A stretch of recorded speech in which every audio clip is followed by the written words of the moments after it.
আইসা গেছে শীতকাল, সব মেয়েরা করবে চিল। কিরে ভাই অকস না রে, এটা কি তোদেরকে বলে দিতে হবে নাকি? আজকে যে বিষয় নিয়ে কথা বলবো, এই যে দেখতেছেন পাশে পদ্মাশীল একটা নারী আপু আছে, ওর আজকে ফেস রিভিল করবো এই ভিডিওর মধ্যে, তো সবাই দেখতে থাকুন। এই আফার মুখ ফ্রেশটা কেউ দেখতে পারে না এই পর্যন্ত, খালি হিজাব পরে ভিডিও করে। আজকে এই বিষয় নিয়ে কথা হবে, তো আজকে এই ফেসটা রিভিল করার জন্য এসেছি আপনাদের মাঝে।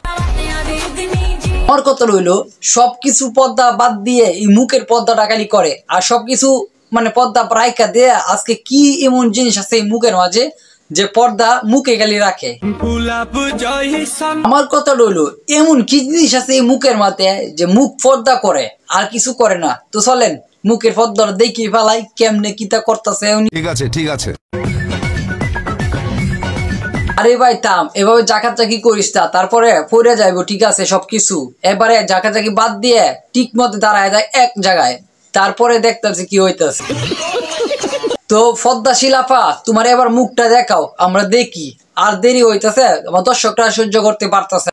ঠিক আছে আপা, আপনি যখন দেখাইবেন না, তাহলে আমারটা আমরা যখন দেখতে লাগবো, তো আমি নিজেরটা নিজেই দেখাই। এই যে দেখেন বন্ধুরা, এই যে পদ্মাশীল আপার পদ্মা দেখার মুখটা সবাই দেখে রাখেন, পরে আবার কেউ উল্টা পাল্টা কমেন্ট করেন না আবার।